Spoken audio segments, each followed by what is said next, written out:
All right, I feel like from watching Rabbi Eric that I should be like warming up my hands now, getting ready to offer some words of Torah, some sermonizing this morning.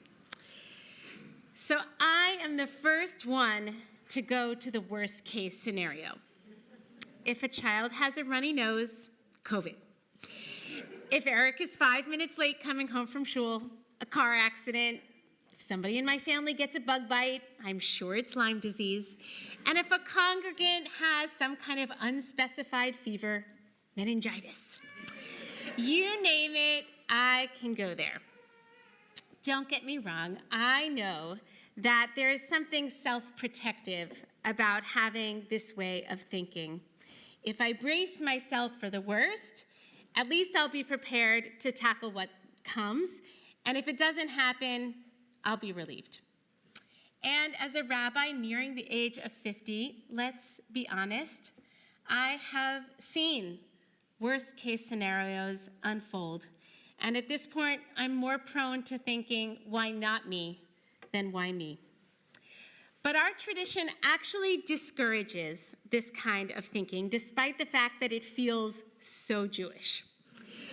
And instead encourages us to hold the following stance: uncertain, scared, anxious, petrified, filled with self-doubt.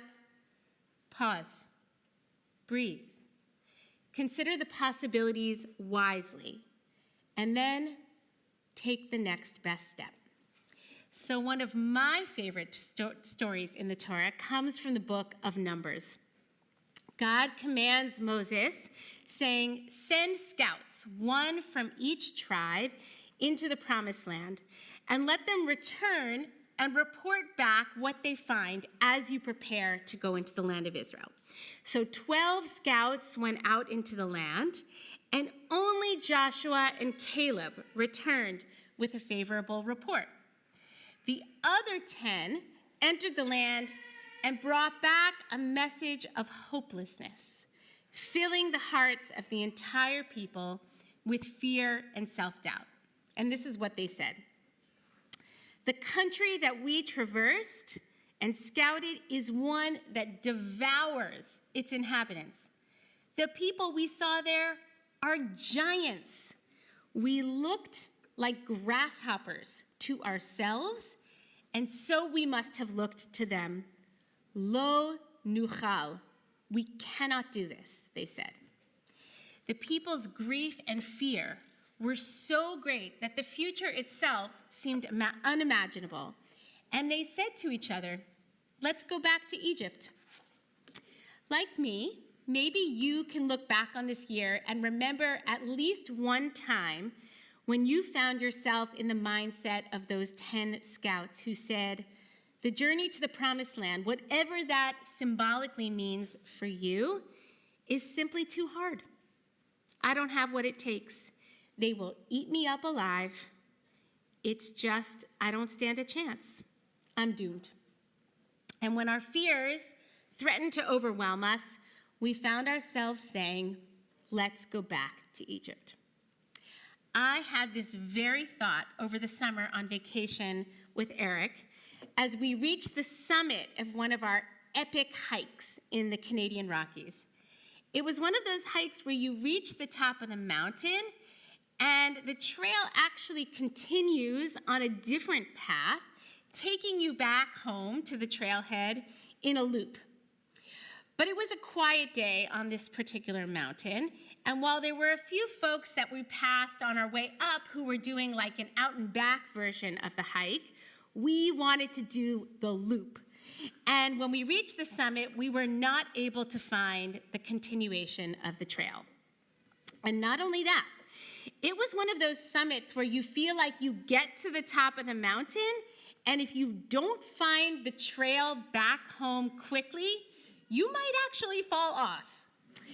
And without any fellow hikers to point the way, no cell service on our phones, no obvious trail signs, and only a paper trail map, those old paper trail maps, which was so drenched with sweat from my pocket that it was hard to read, I started to panic. Eric, we cannot find the continuation of the trail. Let's go back to Egypt and just return the way we came up. At least I know that route.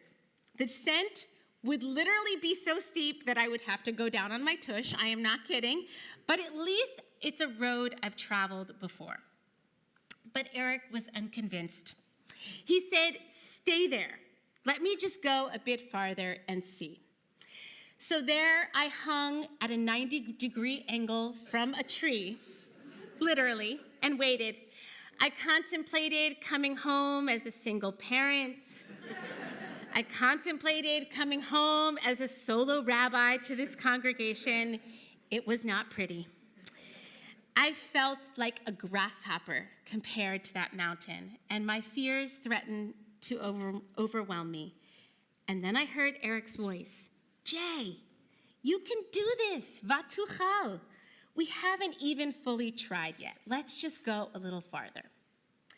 And in that moment, I was reminded of the scouts and an amazing midrash, an ancient rabbinic story that picks up on the moment when the 10 scouts said to the people, we look like grasshoppers to ourselves, and so we must have looked to them.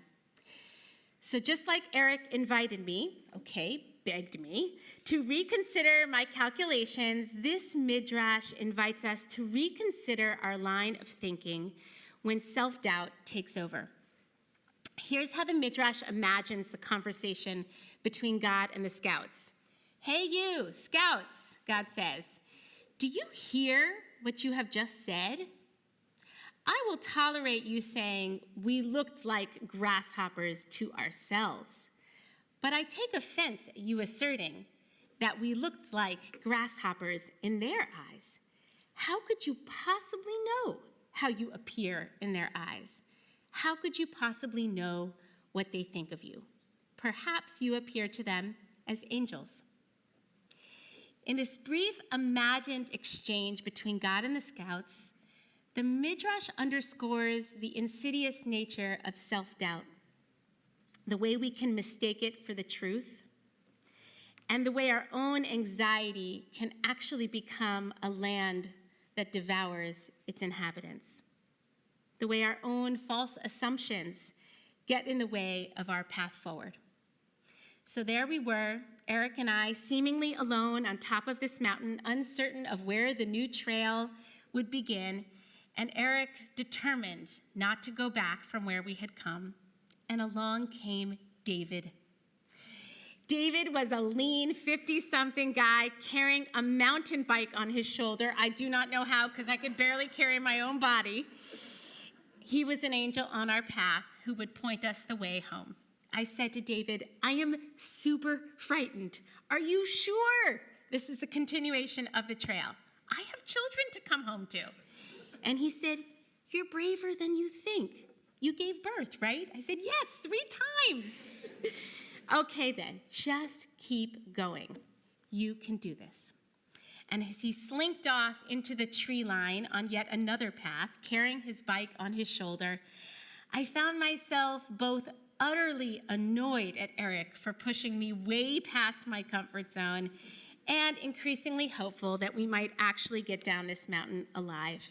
And we began our uncertain descent.